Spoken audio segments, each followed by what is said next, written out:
Hello, hello, hello, and welcome to the Bridges and Beacons podcast. I'm your host, Kelly Meyerson, and today I'm delighted to bring back one of my former guests. She was here back in April 2025, and we'll link that episode in the show notes because when she was here, she blew my mind with information about ancient wisdom and how it connects to modern science. We have so much we'd love to cover in this conversation, and we're mindful of how much time you listener have to dedicate to this. So we want to give you some depth and some meaning. So we're going to jump right into it. Jill Mattson, I would love to welcome you back to the show, and I'm so glad that you're here.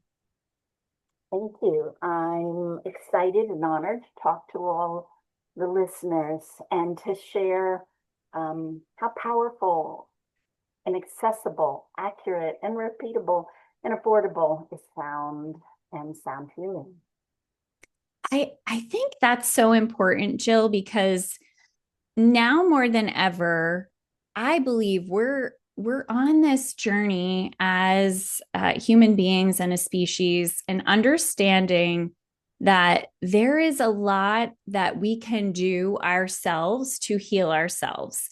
And the past model or concurrent model of there's a specialist out there, somebody who is going to heal me, is becoming less resonant with so many of us. I can say specifically for myself, a lot of the healers and helpers that I've met, this idea that we can become an expert in our own healing and reference other knowledgeable people like yourself who have just deeply dived into some of these topics, but that the accessibility to heal is so close to us. And in this digital age, and we could say a lot of negative things about the digital age. However, it certainly does provide the opportunity for us to have access to people and to techniques that we didn't used to have so much accessibility to. We would have had to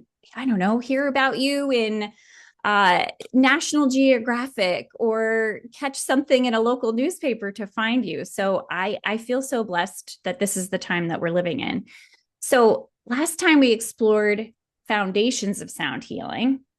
Today, we're going to go a little bit more into the science and spirit of sound.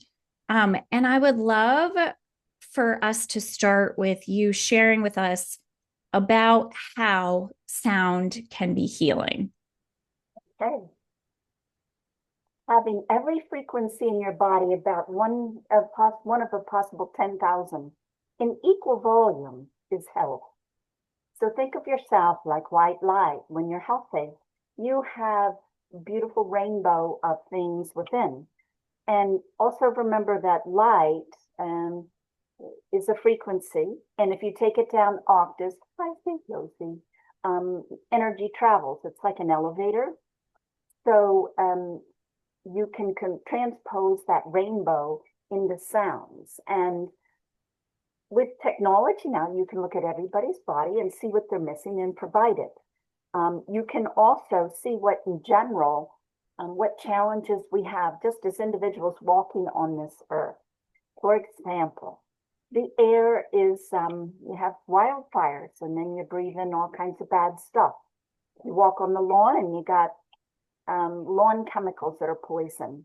You have a sandwich, it's full of processed foods. Maybe the oil's old and it tricks your body into inflammation.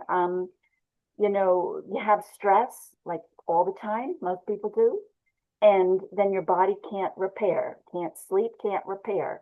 So the food we eat, the air we breathe, everything around us, our natural body, our aging processes, we have like an onslaught of issues at us. And I developed some music that tune the underlying blueprints of health. For example, if you go into the brain, I have maybe a CD with maybe 50, 60 different brain chemicals. So traditionally with sound healing, they give you a frequency. And they usually use a sound generator on a computer. They're free. Um, and computer manufacturers don't really care if they're accurate. Do you care if your A is a 440 or 441? Certainly not. So again, I'm very careful to do outside sound generators because the body's accurate. But then, how to put it, next step, like let's say the brain, I get into the chemistry. So rather than one frequency that you can receive and have actually too much of, no matter which one it is, because remember, all health is equal amounts of all frequencies. Some frequencies are more special than others in that they're part of maybe sounds we hear a lot in nature and we have involved with, like the sound of the Schumann resonance, the frequency of the earth is really good. So there's some that are maybe more like access points that are good to have some more than others, but we never want to have a lot of this and none of that. Mm. That is lack of health. And for a prolonged period of time, you'll see it. Mm. So what I've done, like maybe we could start with the detox music collection, your organs detox. And now this isn't even environmental stuff. This is stuff your own body made. You know, you have toxins that your body produces as a byproduct. And your body has methods of cleaning it up, the liver, the kidney, and more. So you can tune those things, they have frequencies.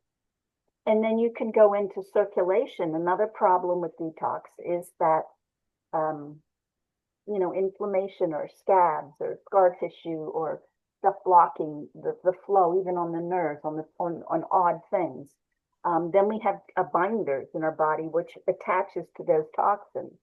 Another thing you can add in frequency. Then the methylation, it's a process in the body for, includes eliminating toxins and gut health. And this is all for the brain. So you can get in and tune up situations that are stressed for all of us. And I do that in all of them, with bones, joints, tendons, ligaments. Most people I know beginning to age, 40s, 50s and up, they hurt. And those issues are a problem. So I do have music in which I go in and let's say tune the muscles, and that works. But this approach right here is a little bit different. I'm going in and I'm tuning the body to rebuild it.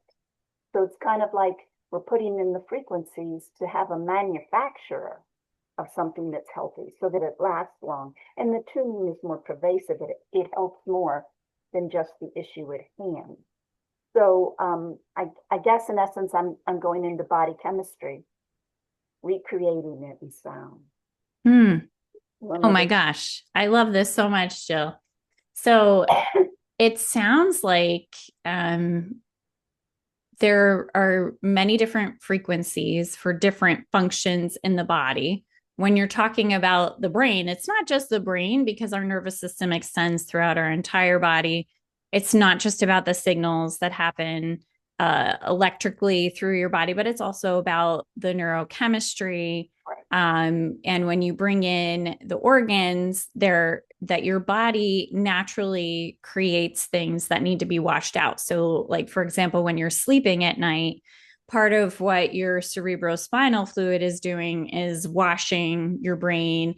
It's happening in your body as well. So what I'm understanding from you is that we can use different frequencies for different functions. And I'd also like to highlight what you said about it's not really just about, okay, you need to listen to this one frequency. It's more so the balance is important, because if we're focusing on something too high, then we're creating an enhancement in something that is not meant to be that way.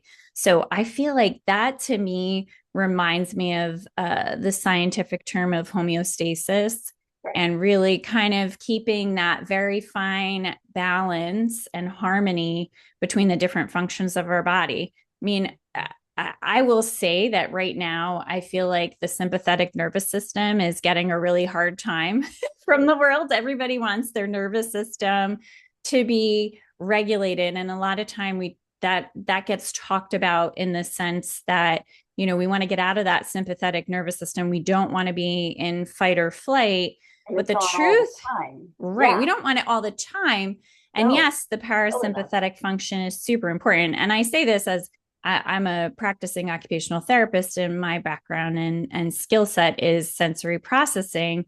And so the understanding that our nervous system has to have that yin and yang of sympathetic and parasympathetic. And it's not that sympathetic is all bad or that parasympathetic is all good, because we can also get stuck there and have zero get up and Correct. go.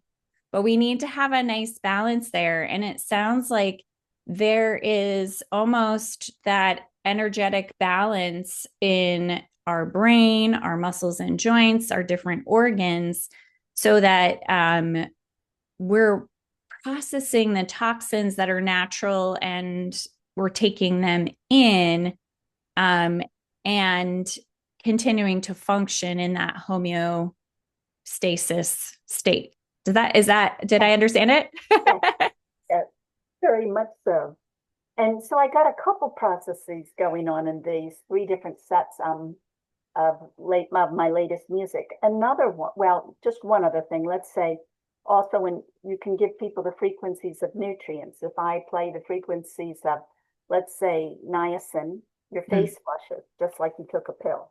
mm, Or if you don't, you're low in vitamin C, I can check every frequency in your body, play you the frequency of vitamin C, recheck your body and see that your levels have raised. So when you take nutrients, you often need them in pairs. So like one activates the other. Let's mm. say, you can take a vitamin D, but sometimes if you don't have a complementary mineral, you don't utilize it. So Right. also that's another reason why I put in uh, complementary and like activators, you Mm, know, hmm. proteins, genes, activators, and so forth, and do it in frequencies. But then I have another exciting method that I've used here. And I read a book by a lovely Canadian woman, Carolyn McCacken, and she is a chiropractor and found a frequency machine. And I don't think she knows the history of it, but nonetheless, it was from about 1910.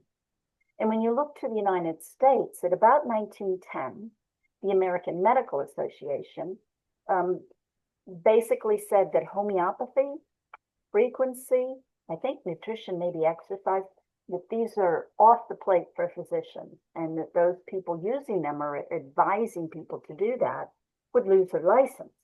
And furthermore, the US government went in and confiscated all the machines. So I think people know about Royal Rife machine, who had a technology in which he could amplify and see living blood. We do that every day now at a health fair. You can go see your blood.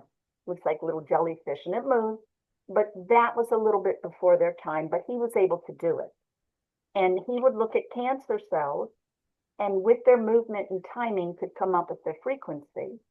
And then he'd go like one, let's say it's 800 cycles per second, 1/800. There's the clock. You're not for cancer, but for that person's cancer. Mm, Okay, very specific. And so the Rife machine has thousands of frequencies, and they're like anti this, anti that. Kill your virus, kill this, kill that. However, I think the public is not aware that there was a whole pile of frequency machines and different approaches. mm, So this Carolyn, thank you. But anyway, she found one of these machines with a different approach and started testing it on her patients. Career later, she has over 100,000 case studies proving, verifying that this method of tuning is curing all kinds of things, or these machines, like fibromyalgia, what's the one where you sleep all the time? And there's just this whole host of things that it gets at. And it approaches health differently. And its approach is that we're overloaded with toxins, as we talked earlier. And what the toxins do, like it gives inflammation. So, what's inflammation? I cut my finger and then my body rushes to it. It opens the blood. You get more immune cells in there. It could get pussy. because it's trying to heal. It could get red, it could get hot, it could get painful, and it's going to swell a while until the body heals. But it's kind of like autoimmune. We have all these things causing uh, the inflammation response. Our nerves, you don't think about that, but uh, your veins, your artery, but also your organs, your everything. I mean, even your fat. I mean, everything. And so what they felt was that you need to have a signal to tell the body to to turn off the inflammation so it has a chance to repair. Mm-hmm. And they had frequencies for all kinds of stuff like that. But I just did one like on inflammation. And so what you would do is you would take the frequency to tell something to stop the inflamed response, um, and tag it with the frequency of something in your body, like a GPS. And then you Mm-hmm. take the two tones and you kind of combine them. And so it's not like they kind of like boom, boom, boom, boom, boom. So they're kind of together, but they don't combine into one tone. And it takes one tone takes your body to a place, and the second gives the signal. Mm. So in this methodology, which I'm using for inflammation and detox, um, you go like through 35 different places in your body, and you clear the toxin, and then you can go in and allow the body to repair from the inflammation process. Then you go in and they have a frequency to vibrate loose and get rid of scar tissue. Think that you start adding up 10 years here and there, and you have this constant buildup. All of a sudden it's blockage in your arteries, in your veins, in your nerves, in your muscles, everywhere. So they have frequencies to kind of get rid of that. And then this is 1910 language, increase secretions, which I understand to mean improve circulation. Mm.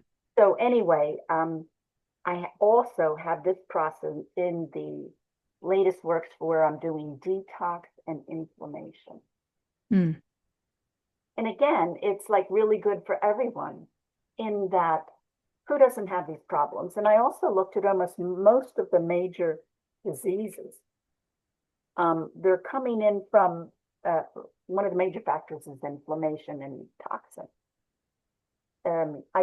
I put something in and started searching on Google, and I saw some ranges anywhere from 30 to 60% of the people worldwide that die. The primary cause is inflammation. Mm. I mean, it's just huge.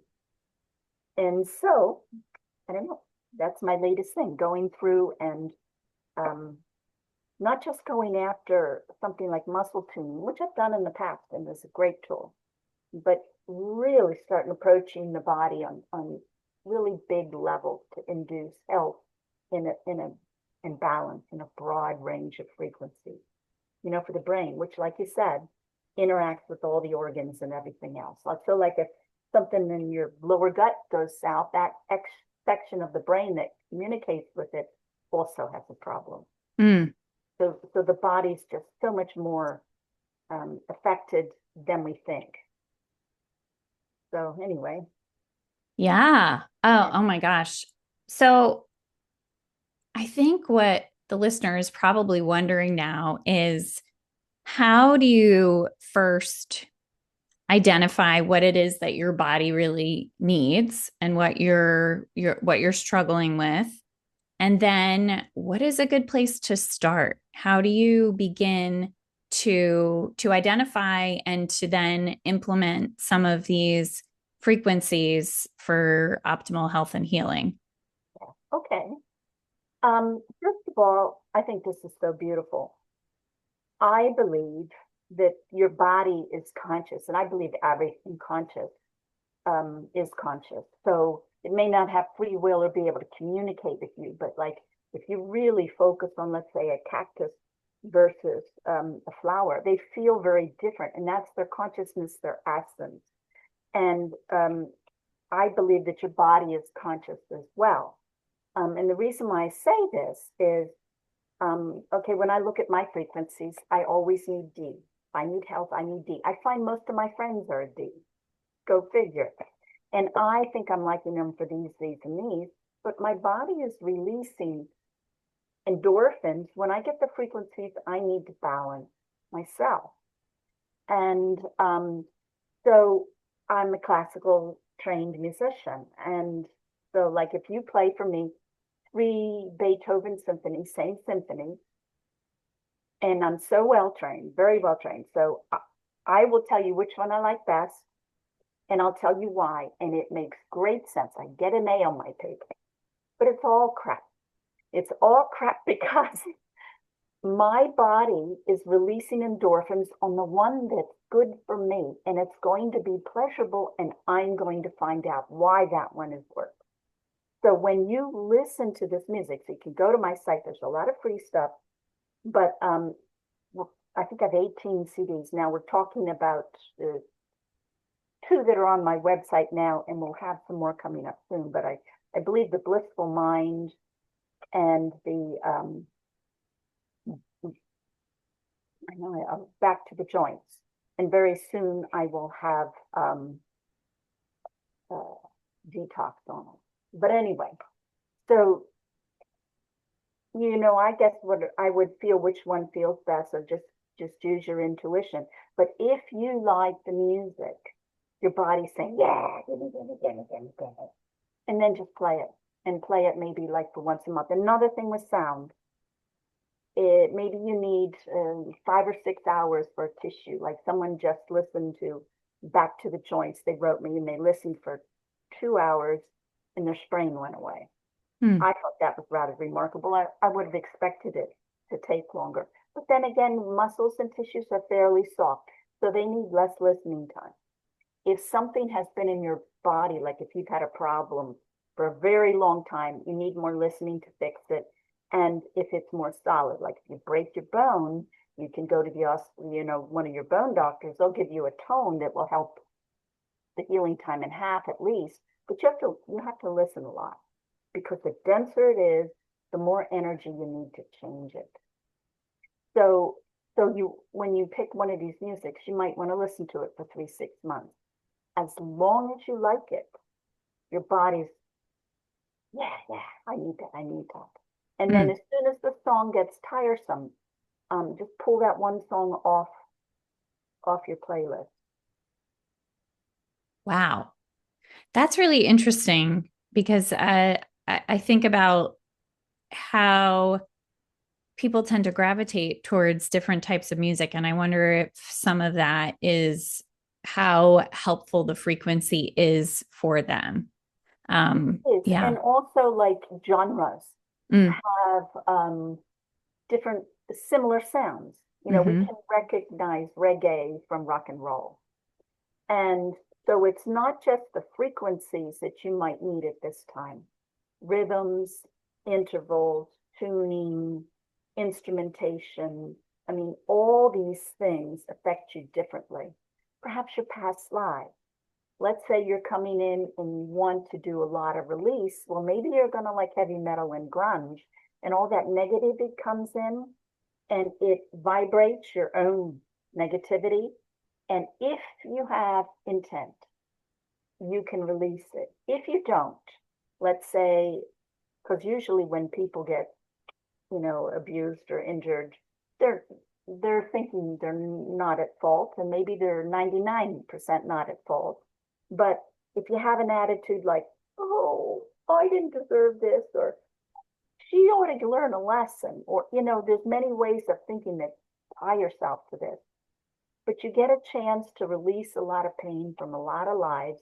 Let's say if you're attracted to a genre that does that. So I would say every kind of music has a purpose. Mm. It doesn't mean you still have to choose, you still have free will.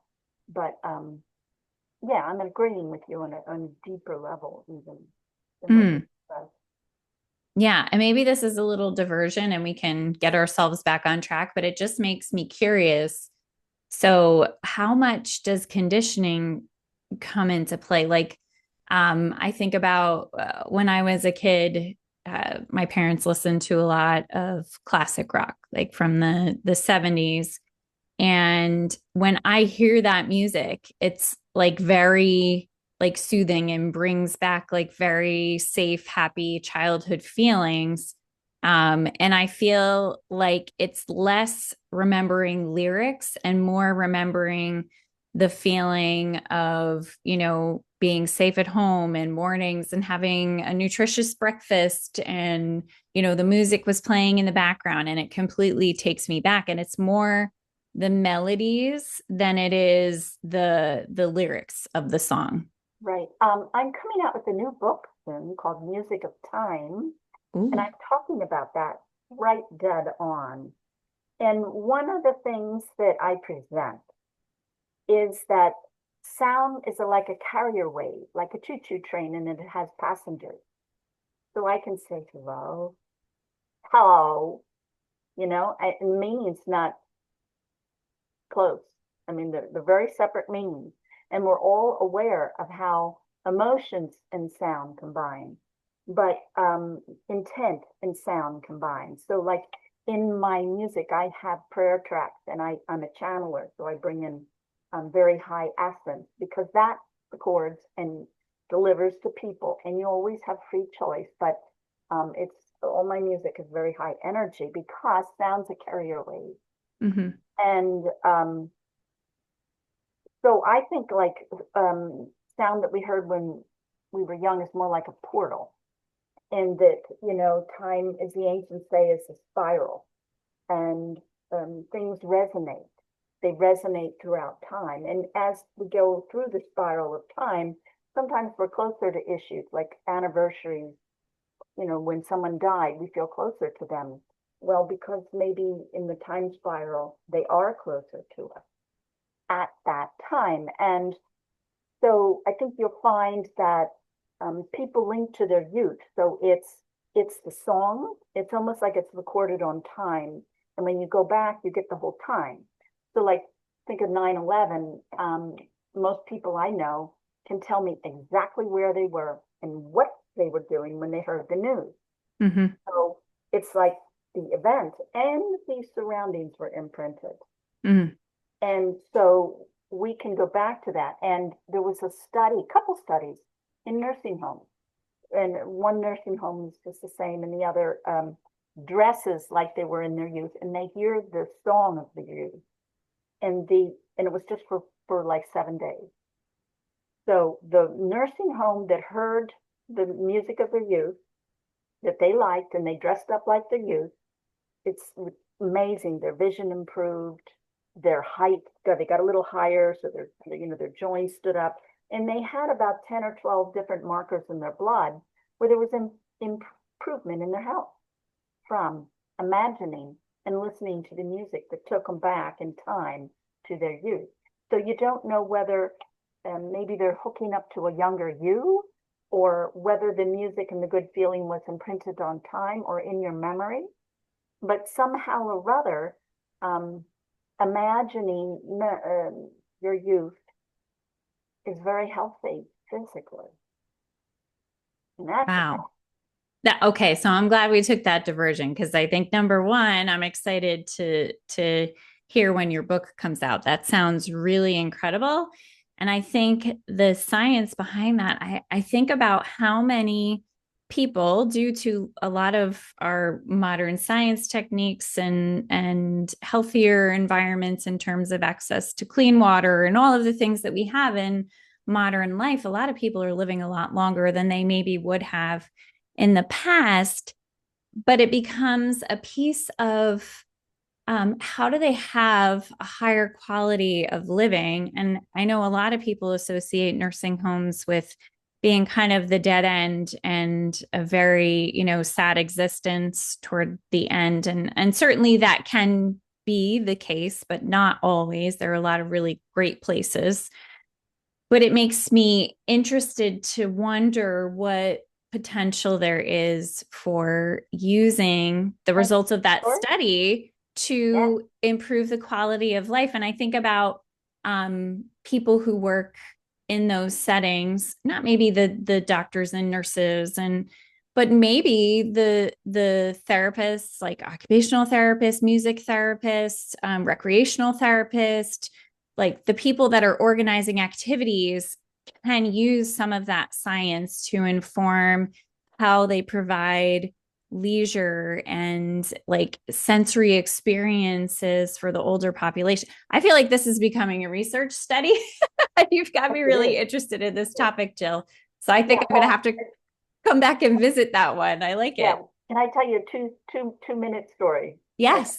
Yes. I played violin live in a nursing home for about a year. And I played very sad music. It's like, you know how when you're really sad and somebody's chipper, you want to slug them? Mm-hmm. So they did not want anything happy. And the violin's very good for crying. So anyway, I played beautiful sad music for a year. Within that time, I remember one time one guy falls down. I think he's dead. I mean, I'm like hyperventilating. No one even looked. They didn't talk if they, when they came in and that I played before they went to lunch. So I wasn't even highlight. I was pre-lunch entertainment. And they were all just kind of frozen. And so we played, if you will, we cried, and the music made them sorrowful. And I had intent for them to heal 1 hour once a week for a year. At the end of the year, they're all chatty Cathy. And they were talking like normal people. You couldn't shut them up. Mm. And I realized how powerful sound is because they might not have had the intent to heal, but I did. And that spun 2 CDs called Healing Flower Symphonies, Volume 1 and 2, where I Mm. go through 12 different emotions. And I play the dark side, and it can make you feel a little uncomfortable, and it shakes it up so it frees. And then I have the intent in the music, and it works even more if you have the intent to not hang on to your pain. And you can feel it pop right off the skin. And in that nursing home, we went from frozen to Mm. chatty Cathy, and Wow. just listening to allowing their pain to leave their energy fields on song. Yeah. Well, and now I'm thinking if we look generationally, the people who are in the nursing home now, baby boomers and older, the conditioning that existed during their lifetimes really prevented them from experiencing their emotions, expressing them, seeking healing for them, a lot of like suppressed emotions. And I'm wondering how much of that really does get trapped in the body. Um, and in their old age, they're sort of stuck, literally have all these stuck emotions.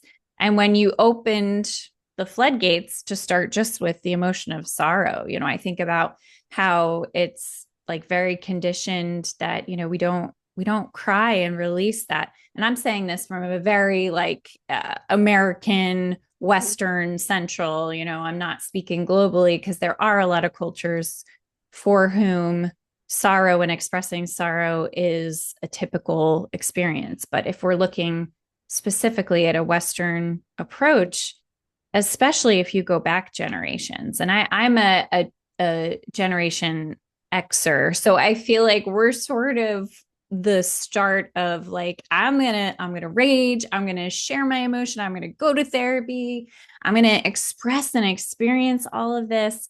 And I think now as I'm approaching my 50s, like really feeling into as we age, we don't have to suppress and hold on to so much. And we can heal past generations, whether it's our own line or just in our environment. But this makes me so excited for the potential of offering something so simple, right? With very little financial investment. Always have to think about that because a lot of these nursing homes don't have a huge budget, but hiring or even getting musicians who Or are playing my music. I've been right, or just playing your music, Jill, which a lot of it, I mean, I should have said this at the top to everyone, but if you haven't experienced Jill's generosity yet, if you go to her YouTube channel, her website, sign up for her mailing list, she is so frequently giving a lot of her material away for free and access for free. I know during COVID, you created an entire healing library for people. So I think that can't be understated because I think that generosity makes such a big difference. Um, but thank you for going on this sidetrack with me because I think this is a really important topic, and I'm wondering if there's a listener who's thinking to themselves, I work with the elderly, I have an elderly parent, I have a neighbor. I want to take this and I want to just even as an experiment, doesn't need to be a full research study, just show up and offer some music to someone in that age group or in a nursing home. So I want to kind of shift us a little bit because I think we've covered a lot of really great topics and I'm mindful of our time. Um, I would love for you to just kind of caption everything for us today, pull it back together, and give the listener maybe one, two, three steps to take if they've heard and they've resonated with what you had to say about how sound can be used for healing, and highlight some of the ways that they can connect with you to begin their own journey in using sound for their own specific healing needs. Okay. All righty. Well, I have 18 CDs at jillswingsoflight.com or jillmattson.com. And I have a couple free CDs, I think on both. Um, and I got two more to upload to my site. I'm in the process of it.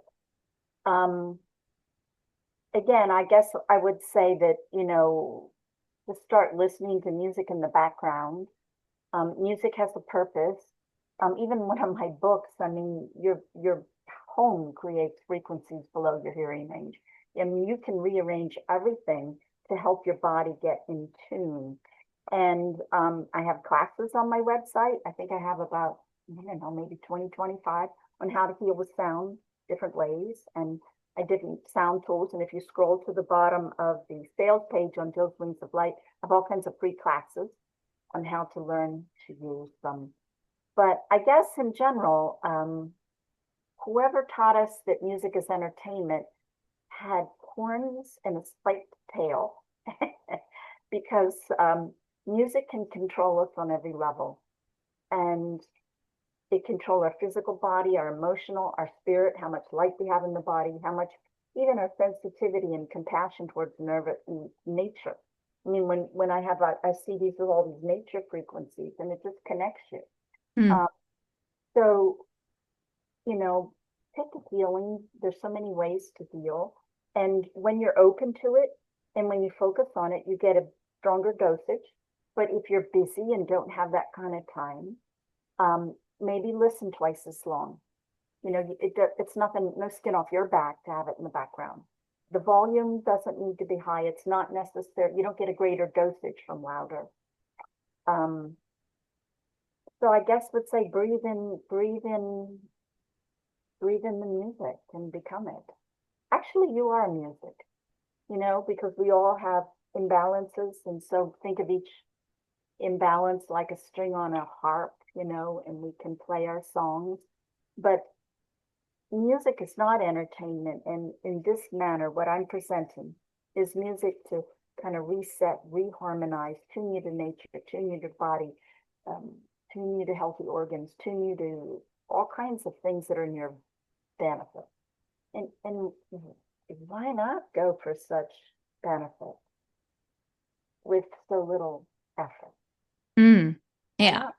Exactly. I think I love that, Jill, because like we said at the top of the episode, I think the accessibility is so there. And I'm also wondering if we could even start by just recognizing the music that we're drawn to in Mhm. our lives, what we prefer to put on the radio or have when we're studying or listening, and what it is about that that resonates or the music that doesn't resonate.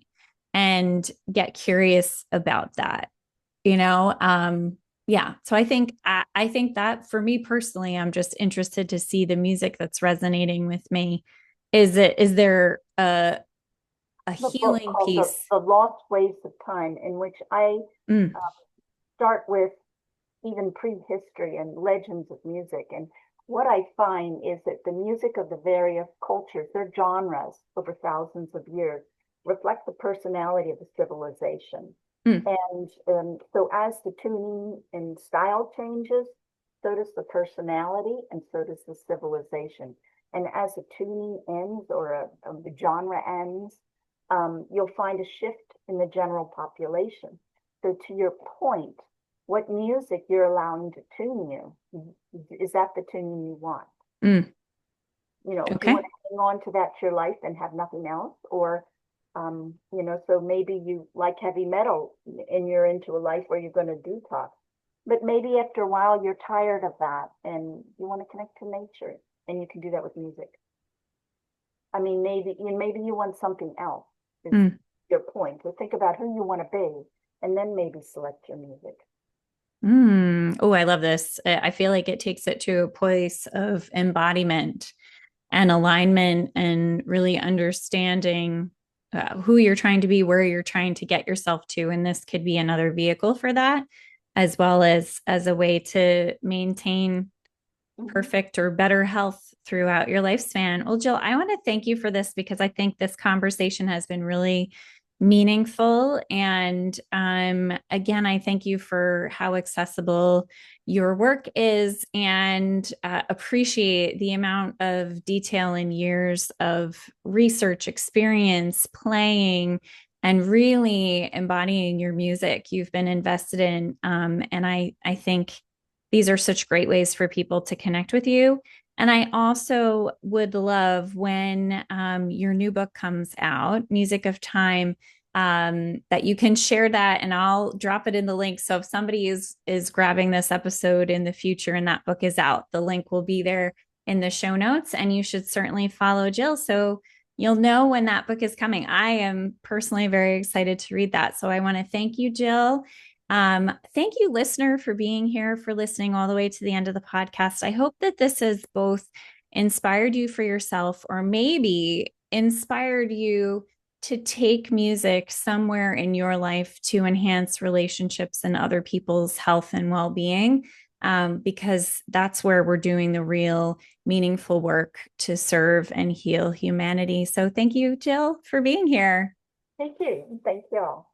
All right, everyone, take care, and we'll see you next time on the podcast. Bye for now.